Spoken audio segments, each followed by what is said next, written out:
Bem,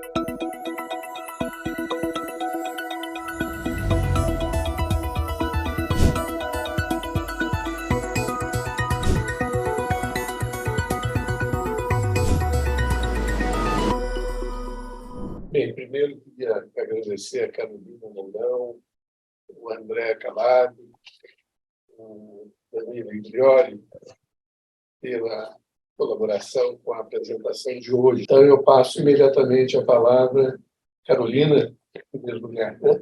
Bom, na verdade... Primeira página. Foi? Não, primeira página. Deixa eu apresentar. Carolina participou do grupo de pesquisas que a FIP fez a pedido da FAPESP sobre distritos de inovação. Eu pedi para me acompanhar, para me sentir mais seguro. Ótimo.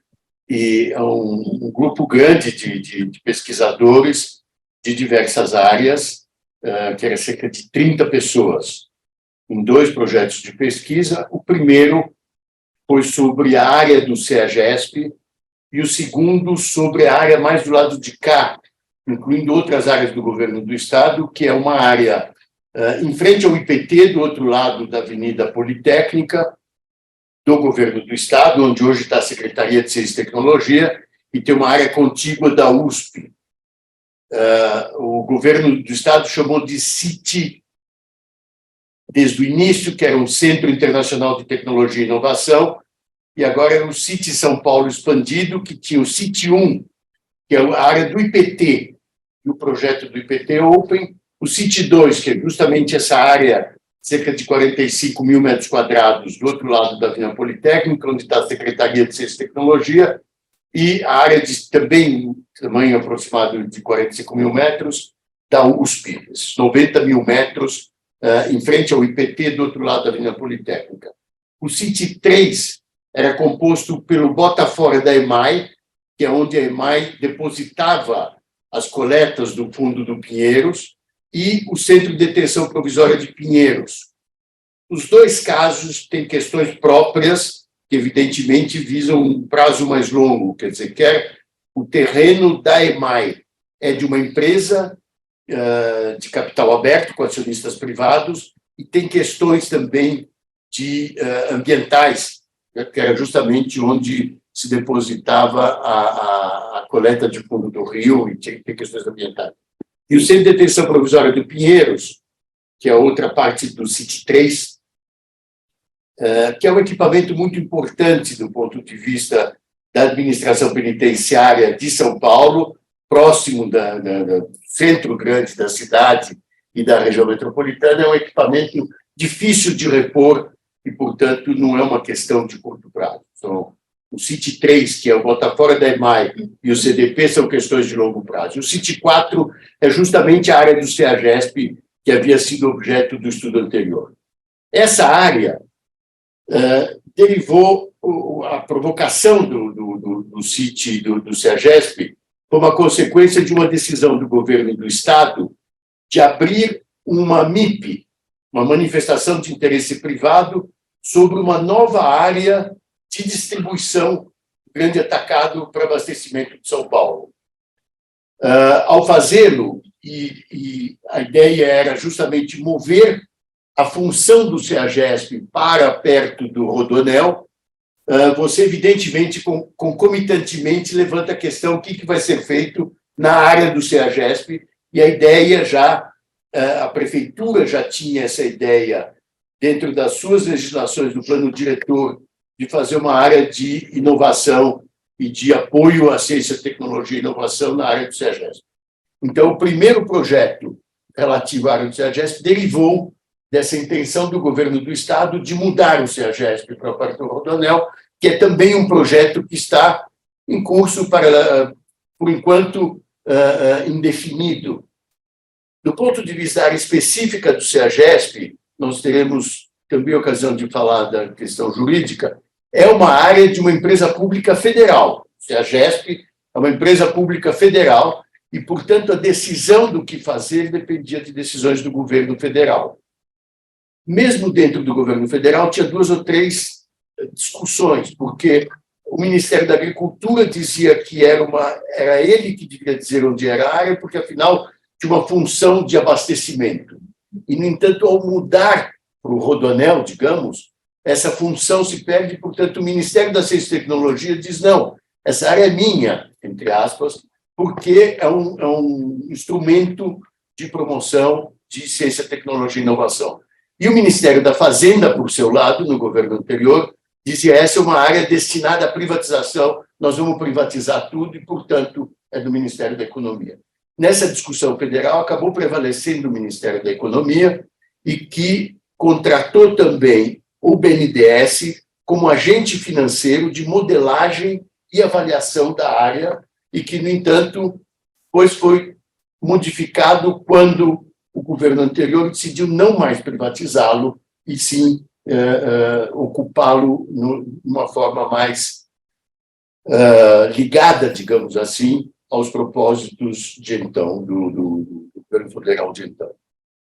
O fato é que, então, o primeiro projeto de 2 anos era focado sobre a área do CEAGESP, e já nesse projeto tinha 4 componentes principais. O primeiro é econômico. Quais são as vantagens, as desvantagens econômicas, economias de escala, economias de aglomeração, combinação de equipamentos públicos e privados num distrito de inovação. O que é o distrito de inovação? Como se caracteriza um distrito de inovação?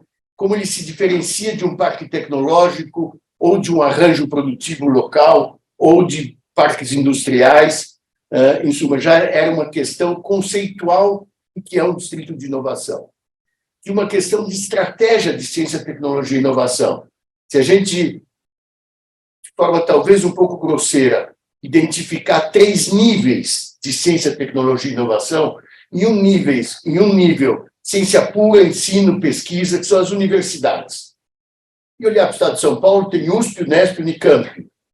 Se olhar um nível um pouco abaixo, digamos, de tecnologia e tecnologia aplicada, tem os institutos tecnológicos do Estado, o Butantan, IPT e outros 16. São 18 ao todo. Oi, Luiz. São 18 institutos de pesquisa tecnológica, então é nessa área de tecnologia.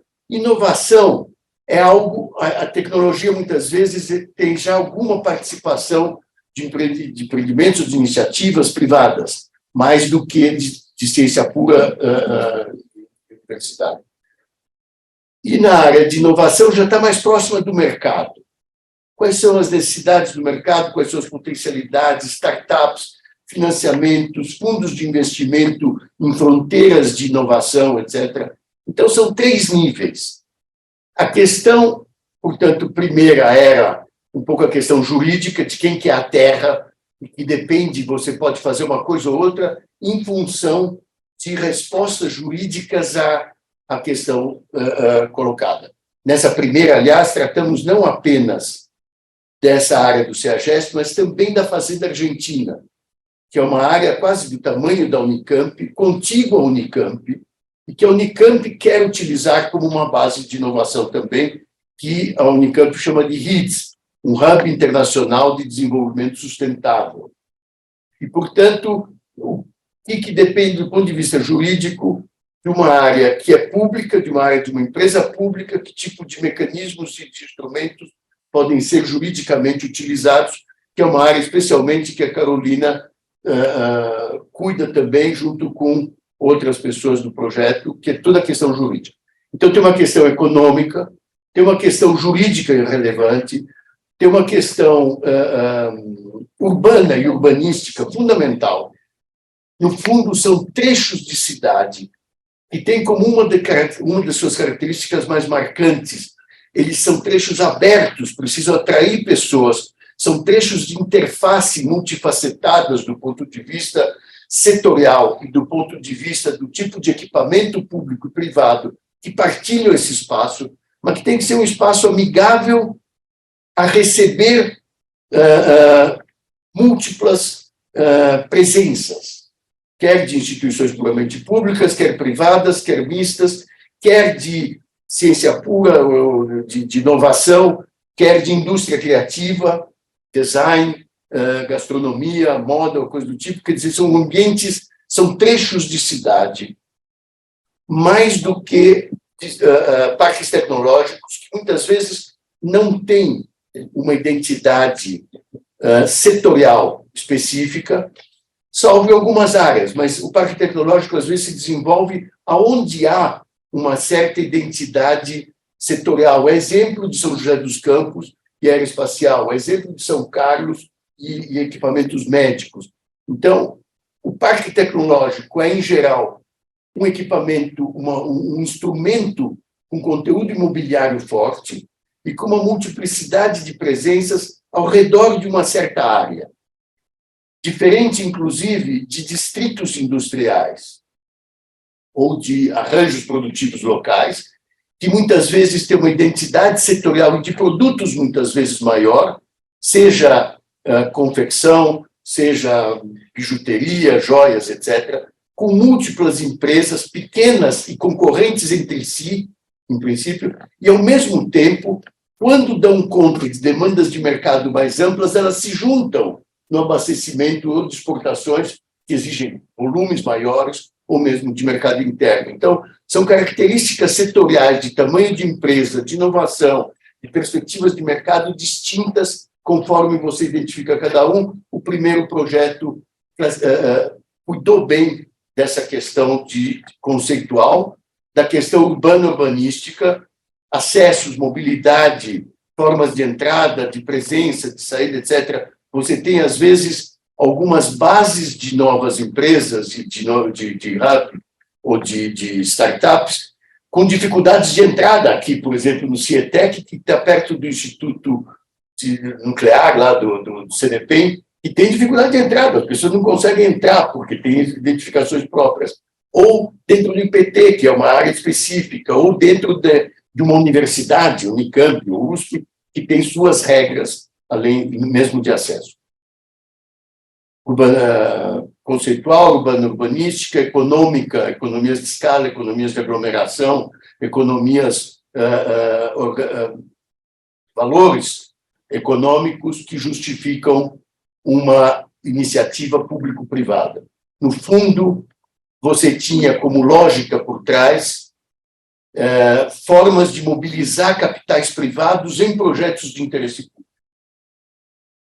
que é o princípio de parcerias público-privadas, seja na forma de concessões administrativas, todas as concessões, ou mesmo projetos de interesse público que têm alguma premissa ou de infraestrutura, ou de passos iniciais, ou de apoios, incentivos à indústria nascente, o que for, que precisa do setor público para um começo, e você tem um desenvolvimento privado derivado que se procura ter como forma complementar à necessidade de recursos públicos orçamentários, especialmente em desenvolvimentos de fronteira de ciência, tecnologia e inovação.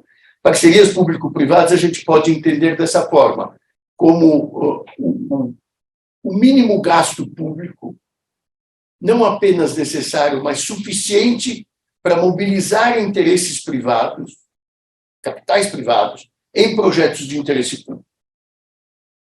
Se você fazer uma consolidação, isso resulta o máximo investimento que você consegue ter a partir de uma disponibilidade orçamentária. A partir de uma dotação orçamentária para investimento, o máximo investimento que você consegue ter é o mínimo público necessário para mobilizar o máximo de privado e, portanto, tem por trás toda uma motivação de dinamismo econômico, de desenvolvimento, de crescimento, com as evidentes responsabilidades ambientais, sociais, etc., que são hoje sempre requeridas. Portanto, você tinha a questão econômica, você tem uma questão puramente de viabilidade econômica. Você tem que derivar daí qual é o interesse privado que pode ser mobilizado, por exemplo, por iniciativas imobiliárias ou residenciais ou comerciais, ou estacionamento, ou auditórios, etc., que deem resultados econômicos. No fundo, eu, às vezes, sumarizo dizendo que é uma questão de como é que você transforma estoques em fluxos. Como é que você transforma ativos públicos, seja imóveis, seja outros ativos, ações, talvez, em outros casos, em fluxos financeiros Tempo. Em fluxos financeiros... Obrigado, Boa. Em fluxos financeiros dos projetos de interesse público. Então, você tem por trás disso toda uma questão da mobilização de capitais privados de interesse público, mobilização de dar suporte às iniciativas privadas. Esse é o contexto. Esse é o contexto. É urbano, urbanístico, econômico, jurídico, viabilidade econômica, etc. Esse é o contexto do CIT 1, já para o CEAGESP, para o CIT 2, quando o governo federal decidiu não privatizar o CIT 1, o CIT CEAGESP, ele definiu o governo do Estado uma área mais ampla, que era justamente o CIT 1 IPT, o CIT 2, que é essa área do outro lado da Avenida Politécnica, o CIT 3, que era o Botafora da EMAI e o CDP, e o CIT 4, que é o próprio CEAGESP.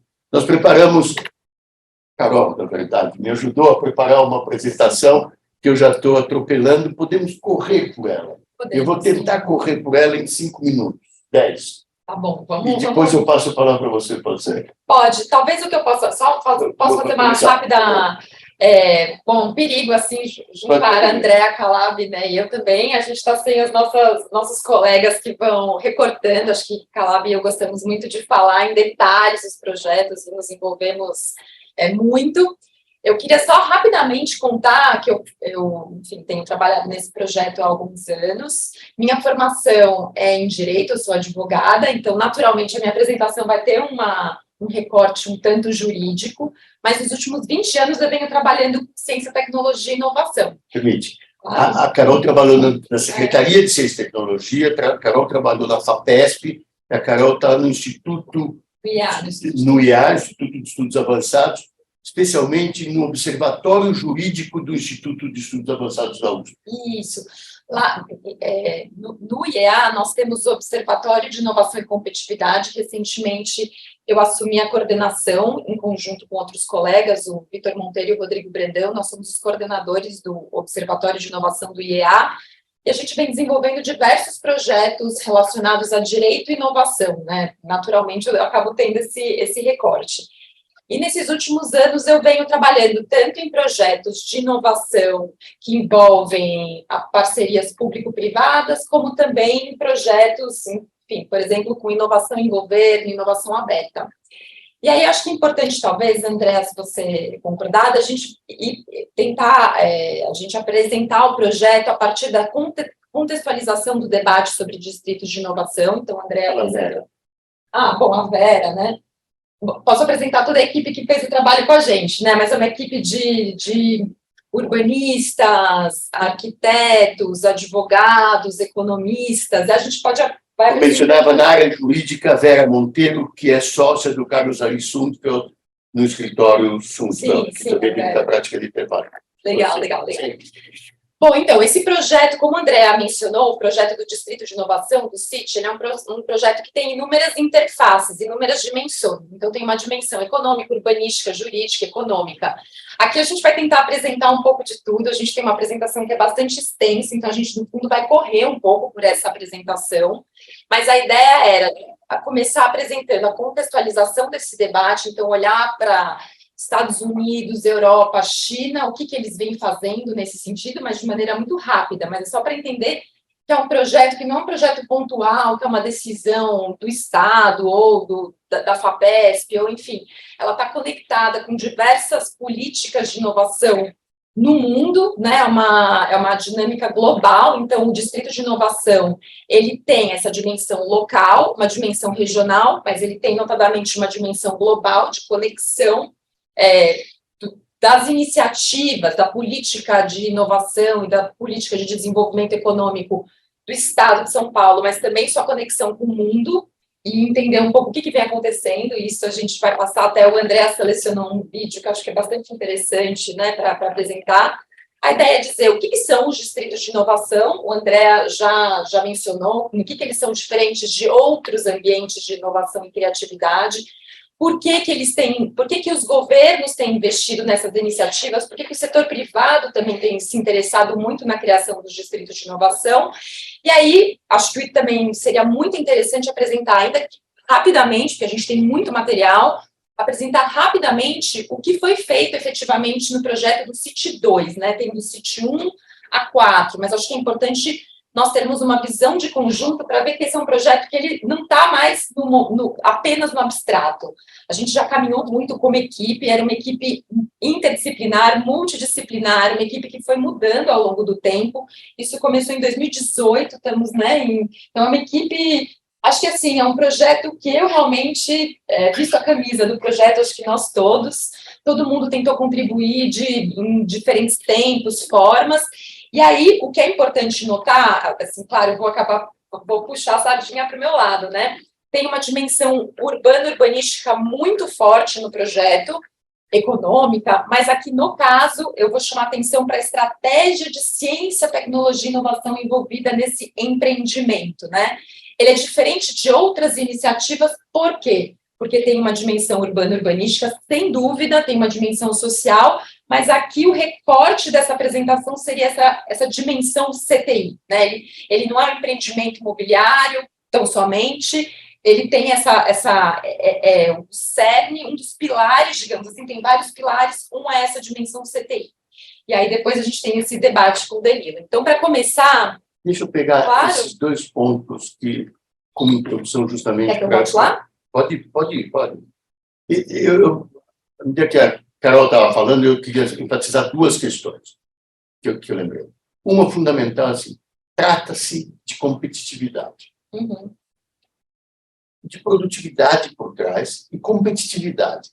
E como a Carol falou e salientou bem, não é apenas uma questão local, ou estadual ou nacional, é uma questão global, muito mais forte e dominante, com a participação dos grandes países e das grandes discussões de transformações tecnológicas em curso. Danilo ensina isso para a gente muito. Mas é uma questão, eu queria salientar, competitividade relativa. E, portanto, se a gente não faz, perde oportunidades, mesmo no pequeno espaço que a gente pode ter, do ponto de vista global. Essa é uma dimensão. A outra dimensão, de fato, examinamos mundo afora tudo o que tem de relevante nos países relevantes. Sempre tem uma ligação com universidades. Sempre tem uma base de formação, de ensino, de pesquisa, de técnicos, etc., que cria um suporte fundamental para quem participa dessas áreas e esforços de inovação. Mas, especialmente, sempre existe uma estratégia, às vezes nacional, às vezes local, às vezes da universidade, mas é uma estratégia líder que puxa as diferentes cordinhas, digamos, dos diversos atores desses processos, que são múltiplos. E essas cordinhas, você puxa isso, tem uma liderança. São barbantes, digamos. Eu costumo usar a expressão que você não empurra barbante. Você puxa esse barbante. E não há, no Brasil, uma estratégia de CTI. Não há, no Estado, uma estratégia de CTI. Não há uma liderança clara a respeito. Mesmo privada, que alguns estados ou alguns lugares, olha, aqui é a Google, aqui é, sei lá, é o outro grande, a Amazon e tal. Não há uma estratégia de CTI, nem federal, nem estadual, etc. Portanto, a estratégia de CTI é um componente fundamental. Pensem com facilidade as 3 universidades, importantíssimas no estado de São Paulo, importantíssimas no Brasil. A grosso modo, eu diria, a FAPESP, super importante. Eu diria que os números que eu tenho em mente é que 40%, ou quase 40%, dos mestres e doutores formados no Brasil se formam nas 3 universidades do estado de São Paulo. 52%, eu lembro de um dado, da pesquisa referenciada, publicada em journals internacionais importantes, vem de pessoas ou instituições sob a égide da FAPESP. Para dar uma dimensão, Brasil, mais da metade da pesquisa referenciada em jornais internacionais vem de instituições ou pessoas sob o patrocínio da FAPESP. E mais da metade a gente forma os mestres e doutores de todas as universidades do Brasil. Apesar disso, a USP conversa com a Unicamp, conversa com a Unesp, do ponto de vista da estratégia, isso que eu rotulei um pouco grosseiramente, mas vamos rotular assim, como entendimento, ciência. Os 18 institutos de pesquisa tecnológica do Estado, pensa em dois, o Butantan, pensa em Itaú, de alimento, coisa, pensa o PT, não conversam com as universidades de lei. E não conversam entre si. As iniciativas de inovação são, por sorte, têm um dinamismo privado muito forte. Elas conversam entre si, mas não conversam com as iniciativas públicas, com os dinheiros gastos aos montes em educação, em ciência e tecnologia. Se por um lado você não tem, só uma frase, se você não tem articulação horizontal entre universidades, muito menos vertical, entre governos, onde a estratégia é um planejamento nacional, que já não tem em si, mais amplamente, não tem ciência e tecnologia, e, portanto, não tendo nacional, o estadual fica precário, mas não tendo estadual, todas as instituições correspondentes ficam precárias, portanto, que a estratégia de ciência, tecnologia e inovação no mundo, aqui, potenciais, etc., é uma coisa que nós nos dedicamos detalhadamente nos dois projetos, quer em termos gerais no primeiro, quer mais especificamente para o CIT 2, como a Carol dizia no segundo. Deixa eu só falar. Eu queria dar uma corrida de 5 minutos. Não, mas eu tenho uma mensagem aqui que veio do Reginaldo, Por favor. que é a palavra final. Acho que encontrei o problema do som do vídeo enviado pelo professor Calab. Se ele quiser compartilhar, podemos, sem problema. Basta... Vamos entrar, a Carol conduz. Tá, vou só fazer uma rápida observação. Em relação a isso que o André estava dizendo, olhando para o estado de São Paulo, essa é a grande realidade, essa desarticulação. Claro que isso vem avançando muito no sentido de uma melhor articulação, mas se a gente olhasse para um quadro dos anos 2000, a gente tem uma secretaria que tem de Desenvolvimento Econômico e CTI, que tinha um orçamento muito, enfim, aquém do desejável, digamos assim, e lidando com instituições com diferentes formas e formatos jurídicos, naturezas jurídicas. Então, para a gente ter um exemplo de um desafio que o Estado de São Paulo enfrentou e ainda enfrenta, era, por exemplo, a natureza jurídica do próprio Instituto Butantan, que era um departamento ligado à Secretaria da Saúde. Então, fazer um contrato era muito difícil.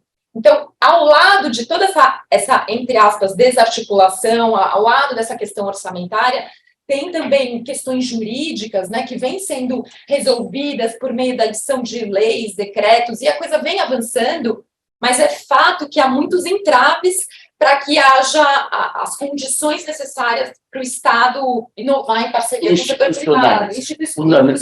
Você tem uma secretaria que era Desenvolvimento Econômico, Ciência e Tecnologia, pequenininha do ponto de vista de orçamento. Embaixo dela você tem a USP, a Unesp, a Unicamp, a Paula Souza, ETS, FATECS, a FAPESP, os institutos, e cada um tem a sua independência, a sua autonomia e a sua existência como órgão de Estado, que transcende gestões, não são órgãos de governo.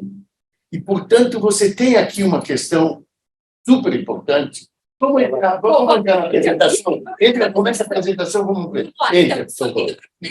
As estratégias. A primeira questão, deixa eu tentar passar em 5 minutos. Em primeiro lugar, a apresentação estará disponibilizada. Ela é enorme, não vai dar para a gente passar por tudo. Nós vamos disponibilizar e eu vou passar rápido.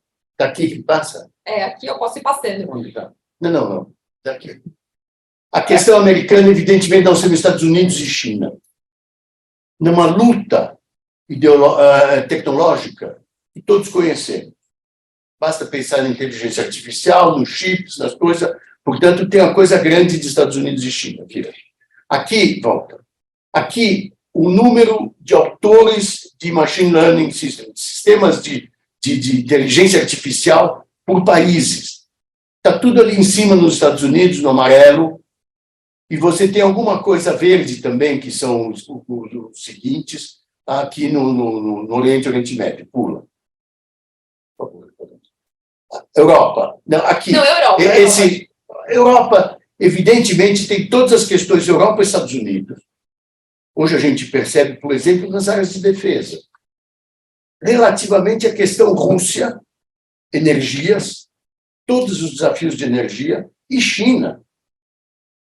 com montantes de tecnologia. Passa o vídeo. Vou passar mais uma rápida observação. Importante notar, no caso desses 3 casos que nós elegemos, Estados Unidos, Comunidade Europeia e China, obviamente, que houve recentemente decisões e aportes orçamentários muitíssimo relevantes. Então, Trilhões de dólares. Determinando o valor a ser investido em inovação por parte do Estado e, paralelamente, quais são as áreas e quais são as políticas selecionadas. Então, não é algo pulverizado, há uma seleção, tanto no que a gente trouxe aqui da política americana, né, recente agora com Biden, e aí eles têm uma política que eu acho até que eu coloquei, depois vocês leem lá, mas não podemos mais perder as nossas Marie Curies e os nossos inventores. Então, eles querem realmente resgatar, não perder os talentos, investir nos talentos, focando o quê? No crescimento e na produtividade. E Comunidade Europeia é a mesma coisa. E a China, acho que isso é muito interessante, a gente pode passar, então, o vídeo? É um vídeo de 2 minutos. Reginaldo, se puder passar, vamos passar o vídeo, mas, no fundo, lembrar da questão, nós estamos falando de competitividade relativa, em escala global, e pensando, modestamente, nós vamos ver em Brasil. Uhum. E com a entrada que tivemos, vamos passar o vídeo. Eu tenho que interromper o compartilhamento para o Reginaldo. Eu vou compartilhar aqui e vou tirar compartilhamento de vocês, tá? Para passar o vídeo. Não sei se precisa passar, Não está por passando, fácil. será? Pronto, pode ir. Esse Pode ir. material Aqui, olha, os da top guerra 10, da Coreia. os exportadores de eletrônicos. China, Taiwan, Estados Unidos, portanto, made in China. E se o futuro está tudo made in China. E olhem um pouco o que acontece. É isso que nós temos como quadro de fundo. É o made in China que virou de camiseta para produtos os mais importantes. 70 anos em 2 minutos. Você começa Estados Unidos, Inglaterra lá em cima, em 1953, 54, Alemanha em 3º lugar, Canadá, Estados Unidos e Inglaterra subindo, Inglaterra perde, Alemanha entra, pode tocar, não para. Alemanha entra, a Rússia, em certo momento, entra em 5º lugar, depois vai perdendo espaço, continua Estados Unidos e Alemanha disputando, manda bala, disputando espaços.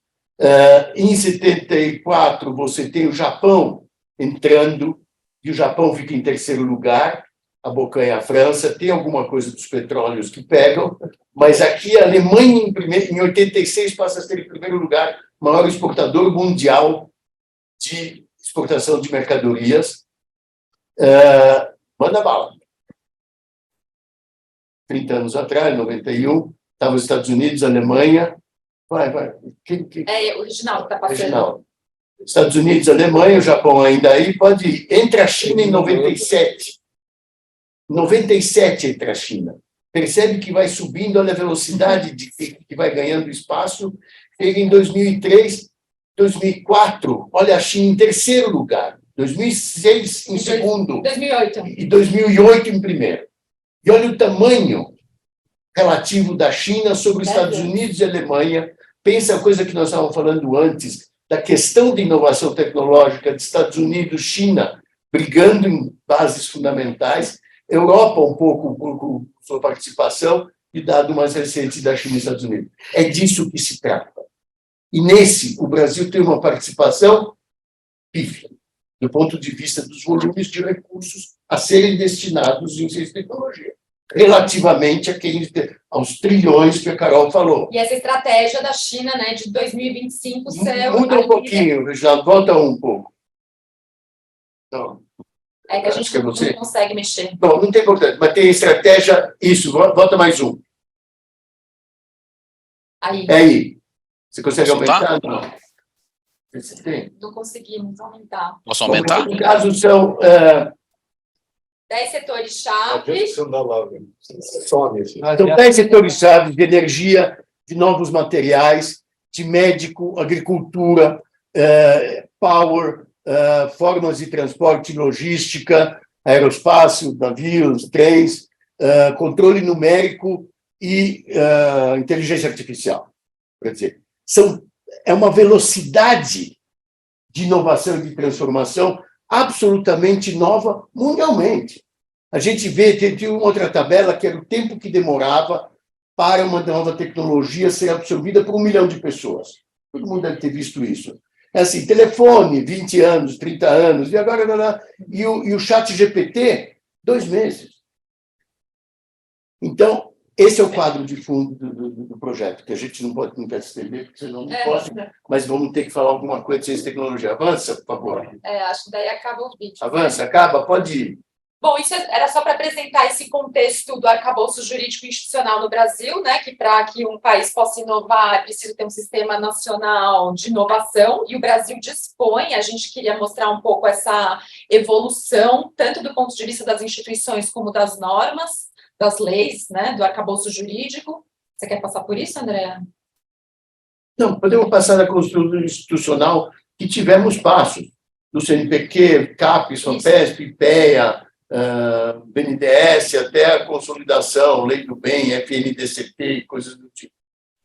Jurídico, também toda a legislação federal, até a mais recente de inovação, a Carol vai voltar nisso em seguida, depois você deixa essa parte para cá, mas que é super importante quando você pensa na necessidade da interface pública, o que o poder público pode fazer do ponto de vista de licitações, contratos, formas de concessões, PPPs, etc., dentro do quadro jurídico vigente.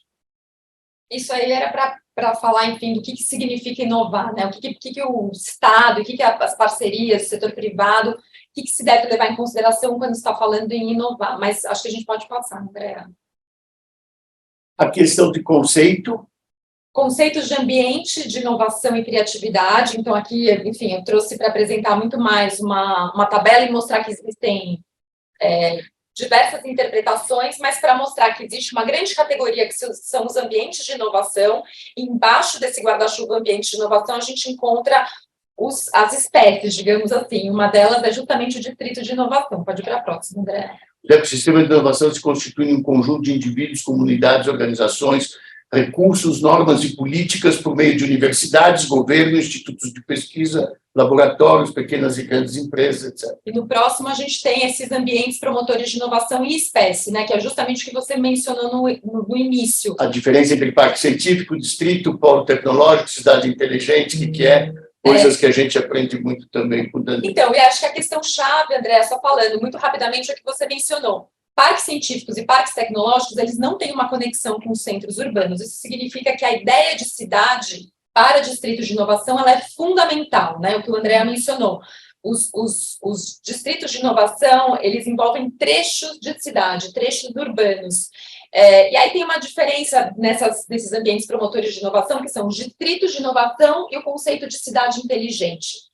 E aí a gente tem as definições da literatura, e que o Danilo sempre agregou muito aí a esse debate, que é um conceito denso, digamos assim, e aí, paralelamente, existe uma legislação trazendo essas definições. Eu não vou aprofundar aqui esse debate, mas essas definições da legislação e da literatura nem sempre são totalmente idênticas, o que pode trazer alguns certos problemas. Mas, enfim, assim, seguindo, eu acho que, só voltando a essa última slide, Andréa, rapidinho, acho que é importante, acho que vale dizer, só destacar em relação, então, ao conceito de distrito de inovação, e aqui eu destaco porque dentro do projeto foi um conceito muito discutido pelo próprio Danilo, pela Marta Grosten, pela Regina Meyer, pela Camila Maleronca e outros envolvidos, mas estou destacando aí os urbanistas, digamos assim, isso é importante, são fenômenos territoriais concretos. Então, claro que um distrito de inovação tem um lado muito importante,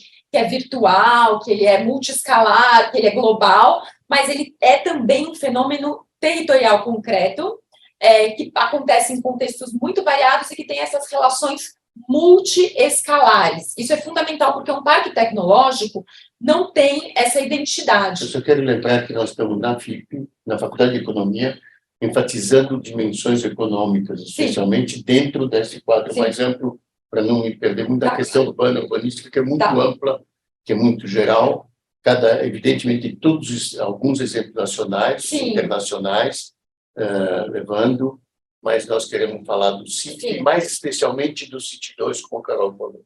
Ou seja, não é tanto a área do CEAGES, mas focar nesta área do outro lado e nos desafios que hoje se apresentam. Nós vemos recentemente o reitor convidando a gente, instituições, empresas, para ver esse prédio de 37 mil metros quadrados, que ele pretende que seja um distrito de inovação e que está aqui dentro da USP, lá em cima, perto da área dos museus, que era, e que foi desenhado, era um projeto do Paulo Cunha, para ser, entre outras coisas, um grande órgão, que depois foi passado para o terreno. Mas o fato é que você tem aqui perto a USP toda, os institutos de tecnologia, o IPT entre eles, e aquela área como foco desse espaço aqui. Nós estamos vendo aqui o CIT 1, que é o IPT, o CIT 2, que é onde nós estamos nos referindo, o Parque Vila Lobos, o CIT 4, que é justamente o CEAGESP, e o CIT 3, que é o CDP,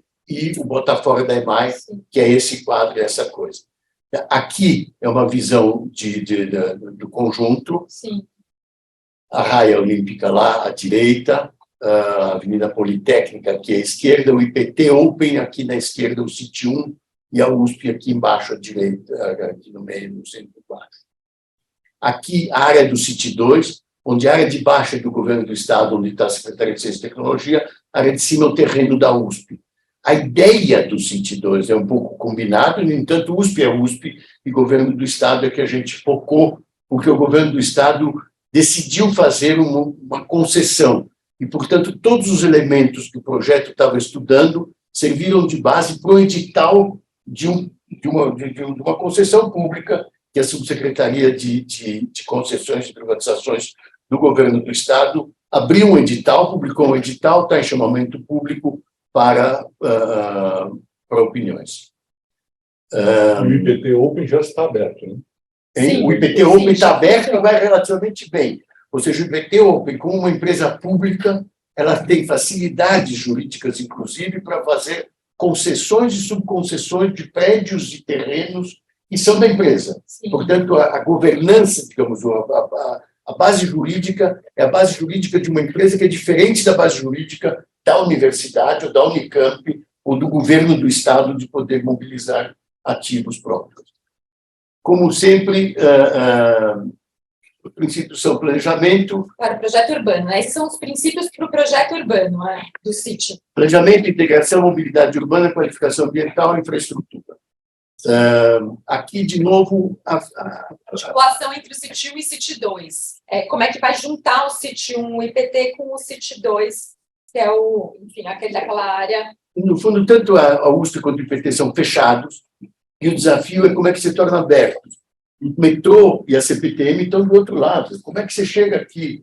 Se os ônibus não têm, a gente abre novas estruturas.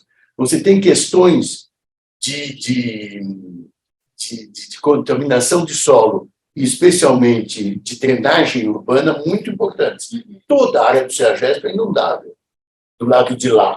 Aqui um pouco menos, porque mas todo tem que ter soluções de infraestrutura compatíveis com o que você quer desenvolver do lado de cá e do lado de lá, evidentemente. E nós vimos todas as diretrizes estruturantes de águas, etc. Aqui é um primeiro esboço de volumetria para a área quer do governo do Estado, à direita, e eixos de ligação, quer com o outro lado, com a estação da CPTM, quer na Torres de Oliveira, na Avenida Escola Politécnica, aqui embaixo, o IPT de um lado e toda essa área verde, que são os terrenos do governo do Estado à direita e da USP à esquerda. Aqui é mais volumetria e um começo de coisa. Evidentemente, você tem uma convivência entre recursos privados derivados de aluguel ou venda de pontos residenciais e pontos comerciais como fonte de recursos que nós vamos usar nos fluxos de caixa, que todos têm que ser estudados, e vendo a viabilidade econômico-financeira, no fundo, qual é o fluxo de caixa, o valor presente, taxas de retorno, e o WOC, coisas do tipo, todos feitos dentro disso direitinho. A implantação aqui, áreas vegetais... Essa é a distribuição preliminar dos usos. Isso é bem interessante também de notar, né? Como é que foram feitas essa distribuição do uso residencial, comercial, escritórios. Isso caracteriza muito um distrito de inovação. Então, fica evidente, né, que tem essa diversidade de usos permeando ali dentro de um trecho da cidade. Entre usos do ecossistema de inovação, quais são os componentes dos escritórios de serviços de hospedagem, escritório e homestay, e do residencial, e a composição percentual na área do governo do Estado, o que se propõe como uma simulação na área da USP e o que seria da combinação total, a combinação entre esses espaços. Evidentemente, especialmente para a USP, é particularmente relevante o uso público da área da USP, que não pode ter um uso privado igual ao que pode ter uma concessão administrada pelo governo do Estado. Então, aqui é uma visão da área... Tá ótimo. mas aqui a Raia Olímpica, aqui a Jaguaré, aqui a nova ponte, a nova ligação de uma ciclovia, aqui a ponte... A raia está aqui embaixo. A raia está aqui embaixo, à direita. À direita, um pouquinho mais à direita é a raia. É isso. A gente vê melhor aqui. Está lá embaixo. À esquerda, lá. Ali, lá, a raia está lá. Está aqui, portanto, essa é a área, digamos, do Exato. sítio. Aqui é o IPT, aqui é a raia. Aqui seria uma ligação que a gente faz, pelo menos, de ciclovias com Nova, para chegar na estação da CPTM. Aqui Agora é um negócio para a gente ver, inclusão do Sarrafo. Aqui, nós vimos cada metro quadrado de equipamentos públicos, privados, o que são, como são no mundo, como são, o que tem no Brasil, como é que combina com a interface USP-PT. Portanto, aqui são imagens da volumetria de ocupação, mas não são chutes arquitetônicos, são, ao contrário, construções pensadas onde os fluxos de caixa, os valores e a viabilidade se referem a isso com preços bem medidos. Eu lembro, por exemplo, quando se estudou a CEAGESP, a ZAP e o Danilo tiveram um papel importante, porque fizemos a avaliação das receitas do projeto a preços médios da Vila Leopoldina, se não tivesse projeto de inovação, e a preços médios de Pinheiro, se tivesse inovação, com dados econométricos que o Danilo, se precisar, pode responder. Aqui são volumetrias e exemplos de coisas. Aqui são eixos, justamente, de acessibilidade e de entradas que facilita toda a logística, digamos assim, de pessoas, ambientes. Aqui é mais a área do City 3, do Botafora, etc. Aqui é a estratégia de CTI. Você quer falar? Falo rapidamente, então. Acho que ao lado de toda essa dimensão espacial, urbano-urbanística, enfim, então, o que é importante notar é que, além de um empreendimento imobiliário e além de ser importante em termos de revitalização de uma área da cidade, um distrito de inovação ele precisa de uma estratégia de CTI. O econômico. Sim, tá bom.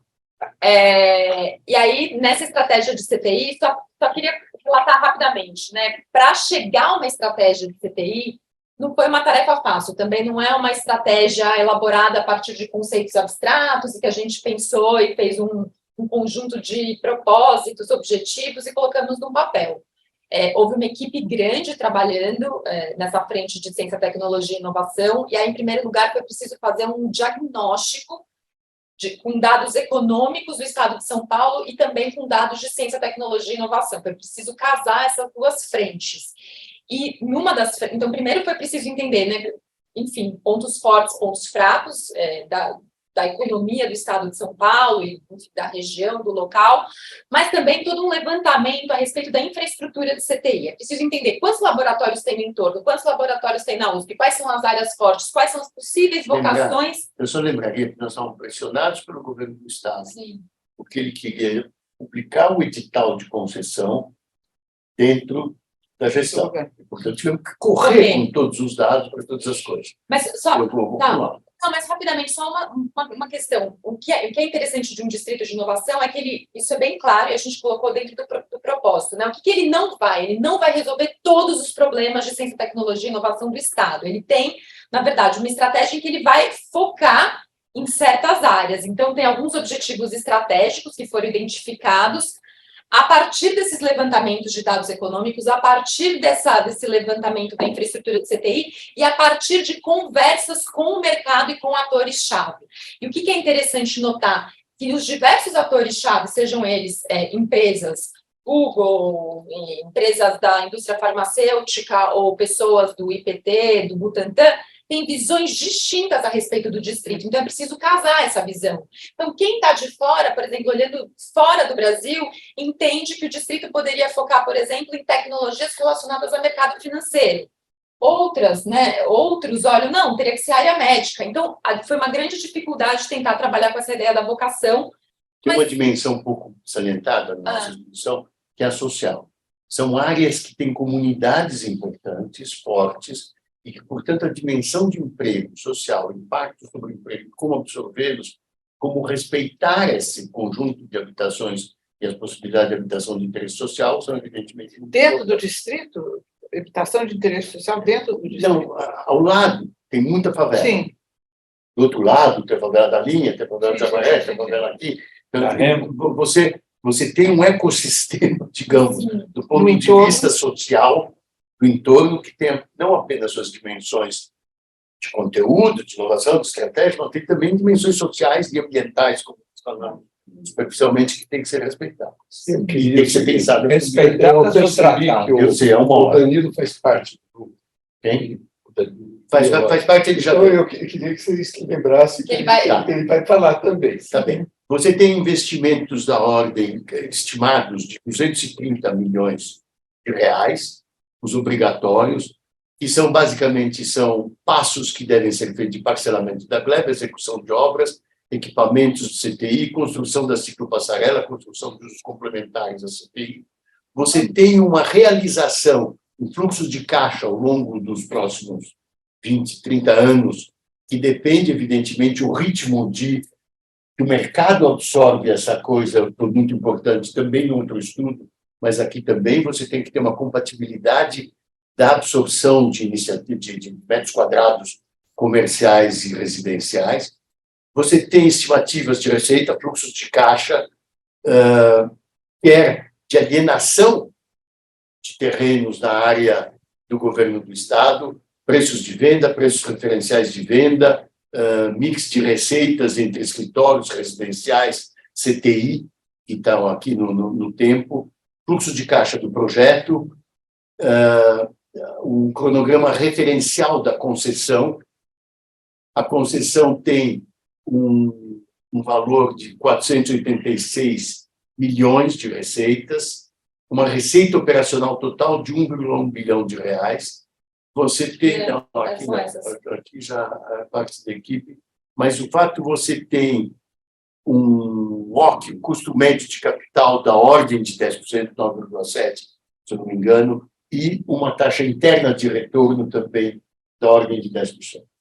Então, no fundo, esse é um quadro muito amplo da questão, onde você tem, por um lado, como é que se viabiliza isso? E que é possível articular entre as instituições disponíveis no Estado para esses efeitos, como é que isso tem peso Brasil, que São Paulo tem, e qual é essa potencialidade. Mas aqui é muito prático. Você tem um pano de fundo, e, no entanto, aqui você tem o que pode resolver. Do ponto de vista local, aqui nós estamos na USP, etc., você tem, evidentemente, uma questão de inovação como é tratada pela universidade. A inovação é imanente, eu diria, vem de dentro de cada entidade, de cada unidade, de cada faculdade, de cada departamento. Ninguém pode querer dizer eu faço. Porque é cada um que faz no seu modo, na sua forma, dentro da USP, entre instituições e do setor privado. Então, na verdade, você tem que, por um lado, respeitar isso, mas, por outro lado, você tem que perceber o que a universidade pode fazer de apoio a iniciativas de inovação adicionais ao que os departamentos e as unidades e as faculdades conseguem.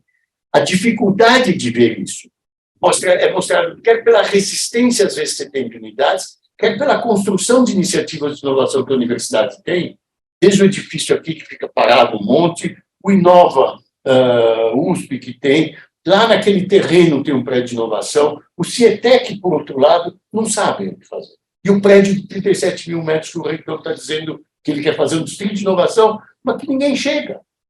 Para a gente chegar lá, quando o reitor chamou todas as instituições do Estado, secretarias e empresas, e a FAPESP, a gente e tal, enfim, também presente, eles tiveram que desbaçar todo o mato, porque era um matagal.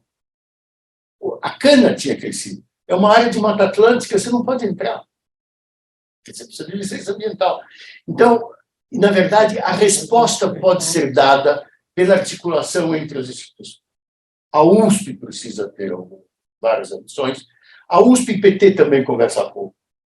Essa área você pode ter uma concessão, se não for bem tratada do jeito que o governo do Estado fez, que fez uma outorga variável. Portanto, quem promete com participação da Receita. E, no entanto, você pode ter aventureiros que prometem muito. Então, você diz, não, outorga variável é, no máximo, 5% da Receita. Para justamente evitar um aventureiro que venha de eu dou 15%. E é inviável. Do ponto de vista da viabilidade econômica estudada e tudo. E a outorga variável é para dirimir se tem mais de um e dê 5%, você arbitra pelo montante da outorga variável que você dá. Então, igual, você pode ter um aventureiro que diz, eu topo 5%, e um grandão, super importante, responsável internacional, que diz 5%, esse daqui faz medidas e dá 20 milhões, e outro diz, eu dou 30, eu 40. E você cai na mão de um concessionário que é mais voltado ao que às vezes se falava ali atrás, quer dizer, a um prédio icônico, a uma coisa puramente imobiliária, desvinculada das iniciativas correspondentes. Em suma, tem essa questão. Posso passar para o Danilo? Hein? Posso passar para o Danilo? Só se a Carol deixar. Sim, claro. Danilo, estou te entendendo. Mas esse é o quadro geral, que eu acho que deu para dar, que é da gente mundial e aqui. Tá? Danilo. Bom, amigo? Enéio. Bom, amigo? Quanto tem? 15? 15. Então, vamos lá. Bom, primeiro, obrigadíssimo pelo convite, uma alegria estar aqui. Então, já foi falado amplamente, né, que eu participei do início desse projeto, principalmente na discussão sobre o sítio 1, sobre o CEAGESP e Fazenda Argentina. No sítio 4. Ah, lá no sítio 4? O CEAGESP é o sítio 4. O projeto, foi a primeira fase do projeto, mas a gente está no sítio 4. Fazemos sítio 4. Eu trabalhei de duas formas. Então, primeiro, né, contribuindo com as discussões conceituais todas, junto com o ex-aluno da casa, que é o Edivaldo Constantino, que foi professor, inclusive, temporário. Na segunda parte, nesse estudo econométrico, né, usando os modelos de precificação de imóveis que a gente desenvolveu na DataZap, vou falar um minuto sobre a DataZap, e o grande responsável pela construção desses modelos é outro ex-aluno da casa, né, que conhece, que é o Sérgio Castellani, que foi um dos fundadores da DataZap, junto comigo, e que está aí presente assistindo a apresentação. Então, antes de eu falar o principal que eu quero falar aqui, eu vou pegar a provocação do André e tentar espremer um pouco o que tem de economia mesmo dentro dessa história toda. Obviamente, eu sou muito vezado, eu acho esse tema fascinante, porque eu estudo essas coisas a vida inteira, né? A dimensão espacial do desenvolvimento da inovação, eu estudo desde o final da década de 90.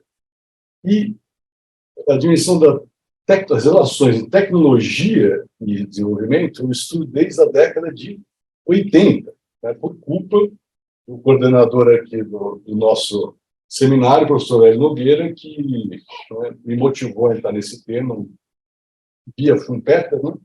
Eu arriscaria dizer que o professor é um dos principais especialistas em Schumpeter no Brasil, eu talvez esteja ali um pouquinho abaixo, mas também com algum conhecimento. Então, essa é uma primeira historinha, né, que eu estou sentado aqui. A segunda história que eu queria contar é quando eu comecei a trabalhar com o André, né, que foi interessante, tinha acabado de voltar da Inglaterra e comecei a fazer os projetos na FIP, e o Luque me indicou por um trabalho que o André estava coordenando, que era colocar em cima do PPA, do Estado, um trabalho analítico. Então, tinha o saudoso Regis Bonelli, que era o executivo, né, desse trabalho, e a gente tinha reuniões quase que semanais no Palácio. De certa forma, me lembra muito do trabalho que foi feito neste projeto aqui que a gente está discutindo, porque, de novo, tinham profissionais de diversas áreas, com especialidades diferentes, tentando produzir alguma coisa com uma relevância prática, né, para o desenvolvimento do Estado. Só, eu não tinha mencionado, e não vou mencionar agora, mas tamanho de equipes, dessa diversidade de equipe, papel fundamental da FIP também em dar um espaço para essa organização. E aí, eu estou contando isso não só pela metodologia de trabalho, que foi muito interessante, de certa forma, replicada neste projeto aqui, mas por uma curiosidade com relação às dificuldades de você trazer a dimensão regional para discussões de desenvolvimento. Então, naquele momento, a estratégia inicial do André e do Regis era assim: primeiro capítulo é implicações macroeconômicas no desenvolvimento do Estado. Segundo capítulo, os elementos das discussões regionais de desenvolvimento. Foi assim que a gente levou. Posso? O econômico é assim: quanto dinheiro vai ter para o tempo do PPA? Eu me orgulho, participei de 3 PPAs do governo do Estado de São Paulo, o que significa que teve 12 leis de diretriz orçamentária, 12 orçamentos realistas. Algo, Serra, algo. E, em segundo lugar, qual é o espaço que você está pensando? Qual é a região? Exato. Aí, então, essa é a estratégia inicial, né? E eu, voltando de Cambridge, né, todo animado com essas teorias, todas fresquinhas na cabeça, estudando tudo que acontecia em outros lugares. Falei, pô, capítulo 2, depois tem vários capítulos temáticos, agricultura, né, saúde, educação e tudo mais. Bom, o que aconteceu? Não sei se o André vai lembrar disso.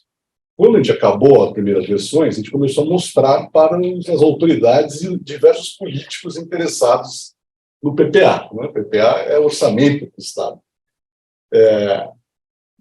Para encurtar a história, capítulo 2, regional, ninguém gostou porque falava uma região ganha isso, uma região ganha aquilo, uma tem mais potencial do que outra, e ninguém queria perder nessa história. Né? Então, ter distritos de inovação, né, ou atrair, mostrar que a sua região, né, tem potencial, todo mundo quer. Né? E uma das coisas que a gente vê é que não vai ser todo mundo que vai conseguir, né, protagonizar esse tipo de estratégia. Então, primeiro, o capítulo 2 acabou virando um apêndice. Eu acho que, no final, saiu totalmente do trabalho. Vale mencionar, talvez, a seguinte: a Constituição do Estado obriga a orçamentos regionalizados. Então, o plano plurianual tem que ser regionalizado e a dimensão regional é relevante. Quando você cai no orçamento, você fala do regional, mas não faz o orçamento regionalizado.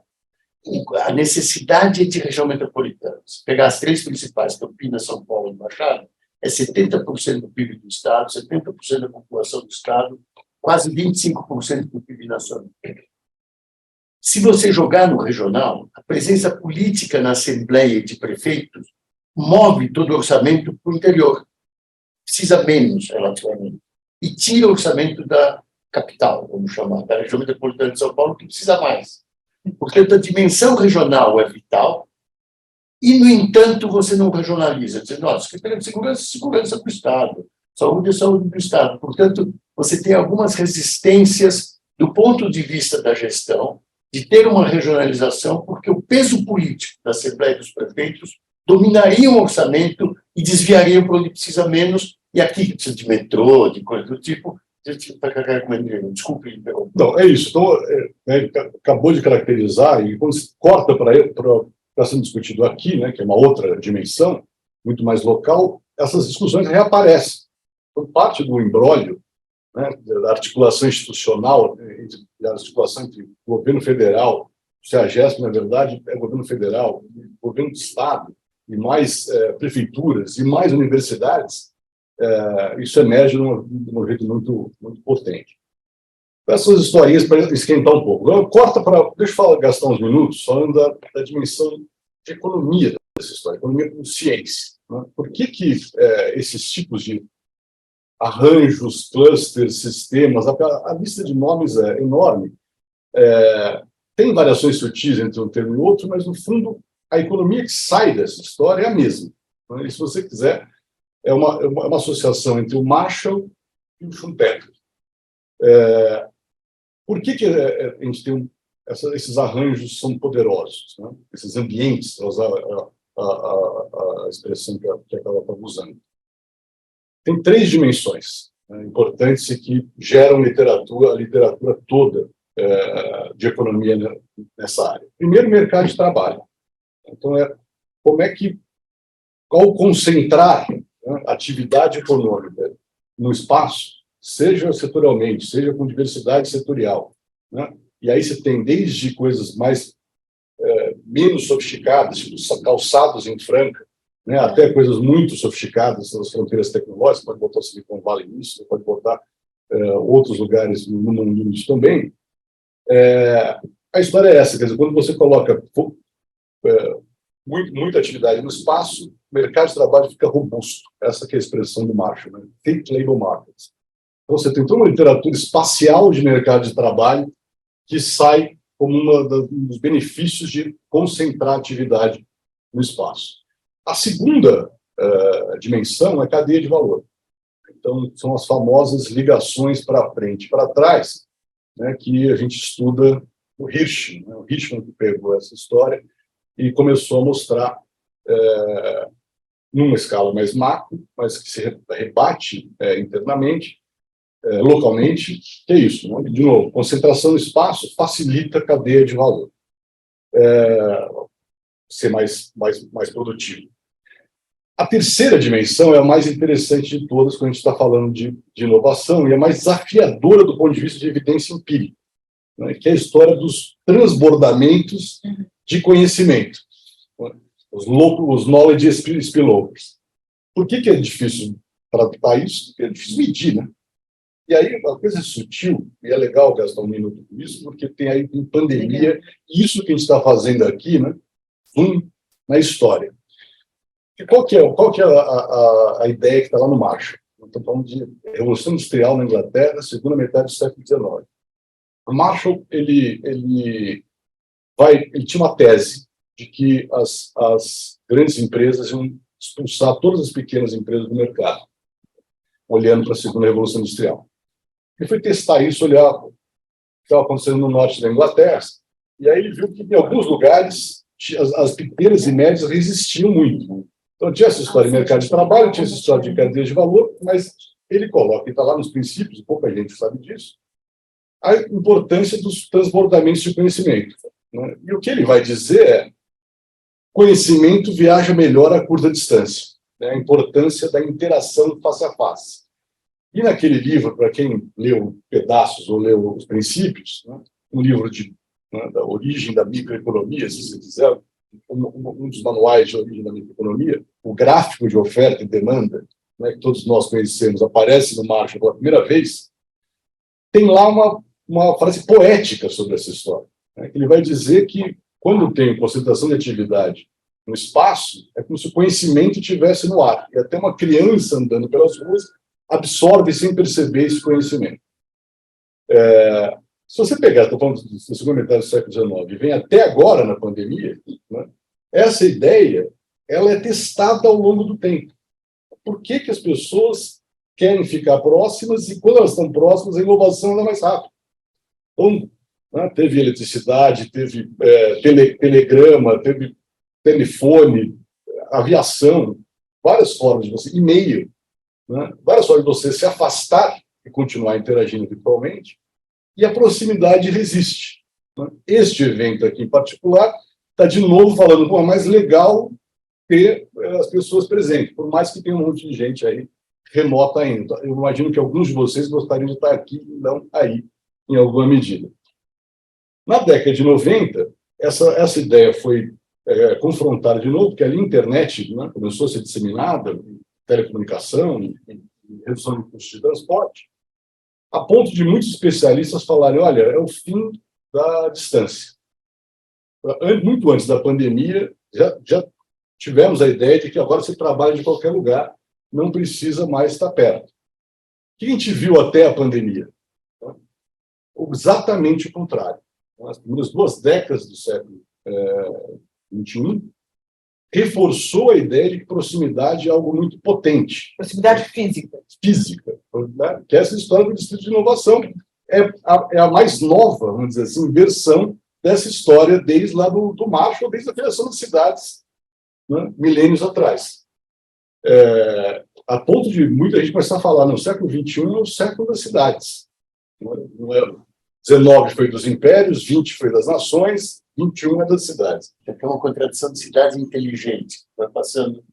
Só que, ao mesmo tempo, as formas de interação remota, né, virtual, digital, explodem nesse processo. Mas até o início da pandemia, ninguém discutia isso. Quer dizer, tá próximo é muito legal. O conceito de distrito de inovação é século XXI. O Marshall era distritos industriais marshallianos lá no século XIX.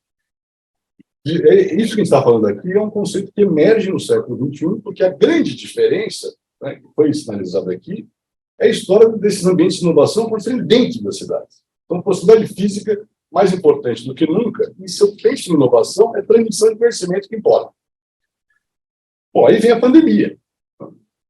Se vocês pegarem no começo da pandemia, de novo vem essa história. Todo mundo começou a trabalhar no Zoom, aparentemente, para a camada mais sofisticada da atividade econômica, trabalhar remotamente, pelo menos no início, teve uma percepção de grande sucesso, e aí a história foi o quê? As cidades não estão aparecendo de novo.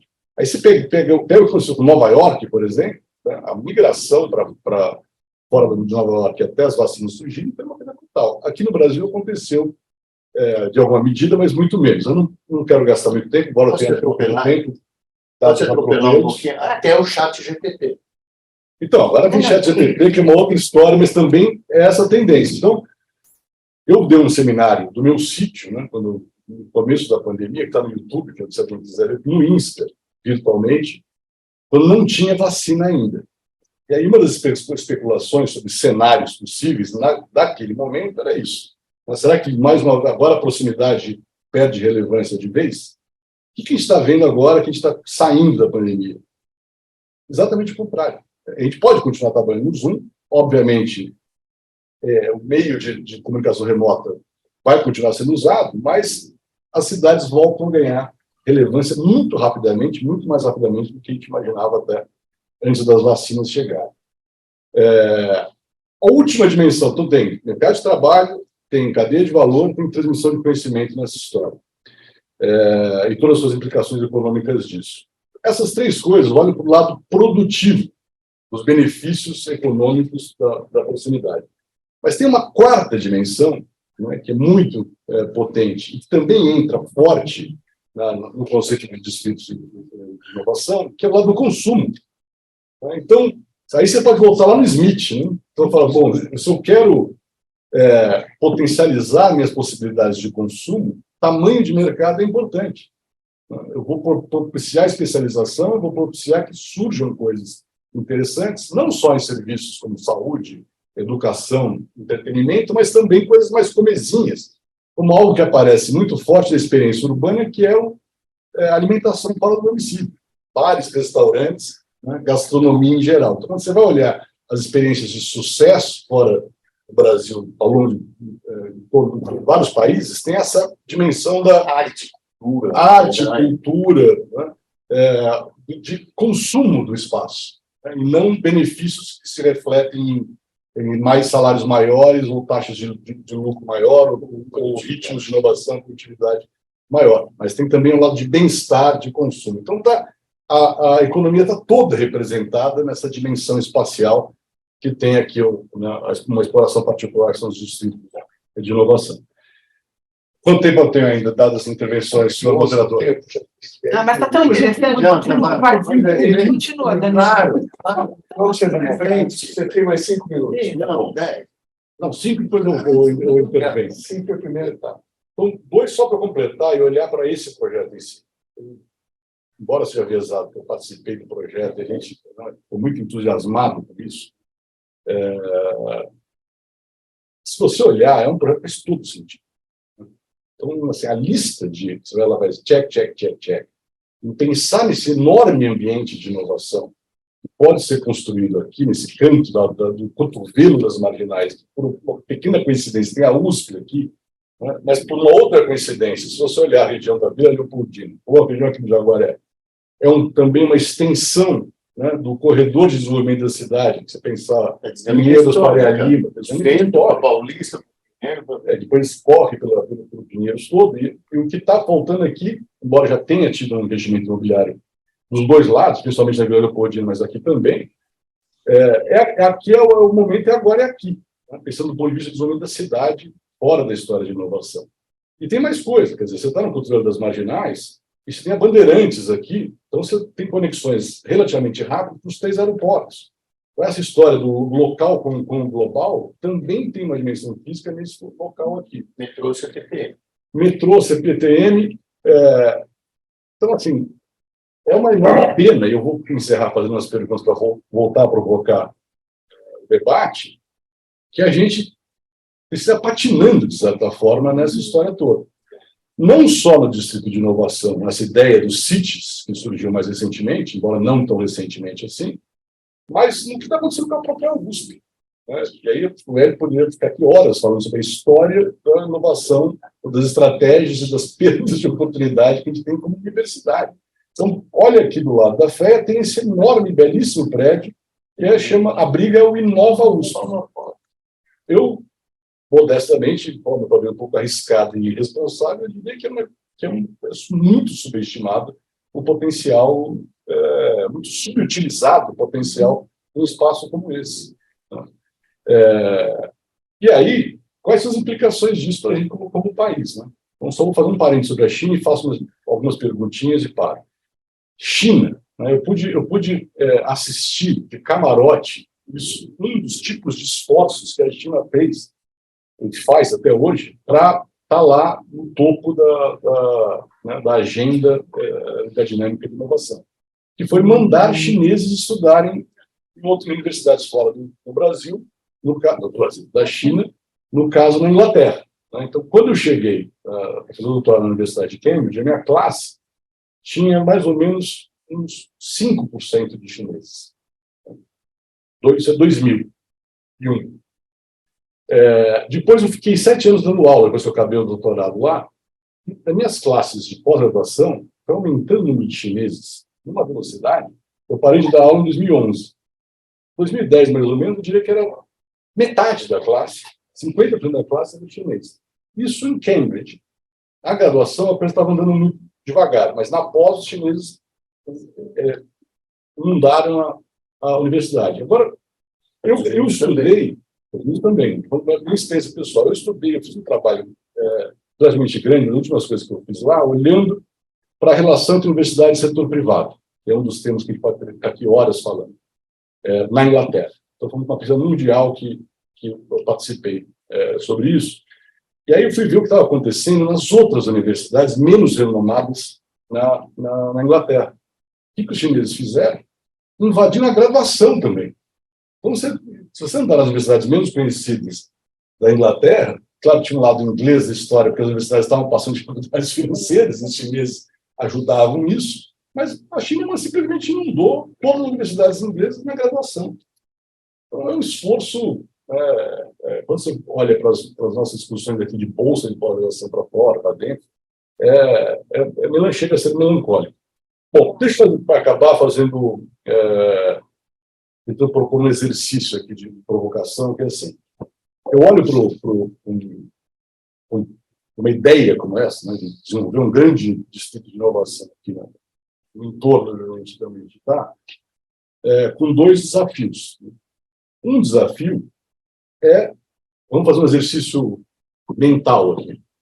Supõe que não tem nenhum imbróglio institucional. Suponha que a gente resolve todas as questões políticas e de conflitos, público, privado, jurídico, toda a parte não econômica, a gente resolve por um decreto e no dia seguinte não tem mais isso. A pergunta que fica é: quais são as chances de sucesso desse distrito, desse ambiente, distrito de inovação funcionar, mesmo sem todo o imbróglio político institucional? Aí a segunda pergunta é: porta tem Imbróglio na história? Então, aí faz o contrário. Independente da chance de sucesso econômico, quais são as nossas chances de um dia resolver o imbróglio político, institucional, jurídico? E minha última provocação é assim: suponha que tudo dê certo e a gente tem um distrito de inovação bem sucedido aqui, algum dia.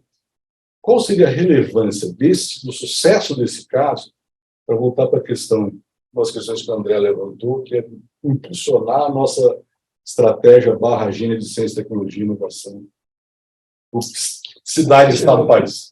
Danilo, parei. Eu vou mudar um pouco aqui. São 11h30. Rápido. Peraí. São 11h30. Eu quero perguntar as coisas e transbordante. Fala mais um pouquinho, depois eu abro o debate. Eu tenho que ser muito rápido. Pensa Schumpeter. A creative destruction, a destruição criadora. A gente não quer ficar só com a destruição. Certo? Senão, a gente só fica com a destruição. Na verdade, a gente tem na tua primeira pergunta, é dizer assim, suponha a superação. Nós temos esse país que é o 7º, 8º, 9º maior mercado do mundo. Nenhuma grande empresa global, nenhum grande país, nenhum grande empreendimento pode se dar ao luxo de não estar presente no Brasil. Por produto, por mercado, nem que seja. E, portanto, você tem quase que uma necessidade de organizar essa base, mesmo que você diz assim, olha, não é para o brasileiro pequeno, não sei o quê, mas do ponto de vista grande, você vai estar lá, Brasil. É a primeira questão. A segunda questão é a seguinte: não há como você estar lá sem criatividade, sem a parte criativa da Creative Destruction. Logística, sistemas, acessos, dados, chat GPT, forma da universidade, etc. Então, se as instituições grandes não responderem adequadamente, elas serão atropeladas. Se a USP não responder, vira um negócio medieval carcomido sem orçamento, porque o governo e a pressão social se põem. Essas são as minhas respostas rápidas, que eu posso me estender, Sueli. Eu tenho 2 inscrições aqui, o Zé Paulo e o Zé Pastore, mas eu fiz um comentário para o Danilo. Eu queria falar também. Também, Zeca. E o Campino ali também. Me parece O Campino também quer falar. Crise da Ucrânia. Voltou com a crise da Ucrânia, que a competição é, talvez, em primeiro lugar entre os governos militares. Quer dizer, o jogo, quer dizer, da China, não dá para entender sem a dimensão militar. Eu fiz uma pequena entrevista sobre o futuro da indústria automobilística 2 anos atrás, está no meio desses livros, e já se falava, já era claro nos Estados Unidos que o competidor no plano chinês era a China quando ela resolve entrar nas tecnologias mais promissoras em termos militares. O que o Putin fez foi tornar claro que a competição é, em primeiro lugar, militar, entre a primeira linha internacional. Então, o Brasil, talvez diferente da Israel, nunca teve muita força em termos de pressão militar. Uma coisa em São José dos Campos, mas a gente ficou com opções muito baixas, para o bem ou para o mal. Todo mundo pode falar que é para o mal, eu não tenho tanta certeza.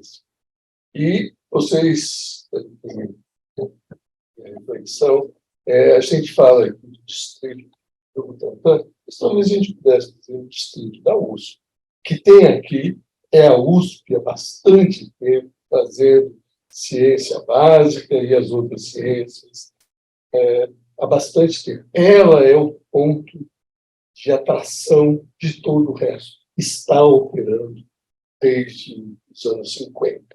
Então, não vamos subestimar a nossa história e que, por trás desses distritos, tem uma grande permanência temporal, se nós tivemos um distrito para cada década, elas permanecem em certos lugares, tem um conteúdo de ciência básica muito importante. Nós estamos caminhando muito mais rasteiro, falando da USP, que é forte em ciência básica.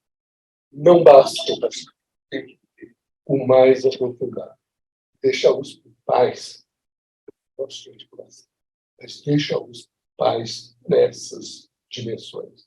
Atrapalhar a USP é o pior erro. Zé Paulo. Eu pontualmente ia queimar-roupa. Concordo, não há como atrapalhar a USP, ao contrário, há todo um esforço tentar ver como é que você corretamente pensa o pós-Ucrânia, se você quiser chamá-lo, com clareza das dimensões mundiais dessa questão, e não fica na década de 50.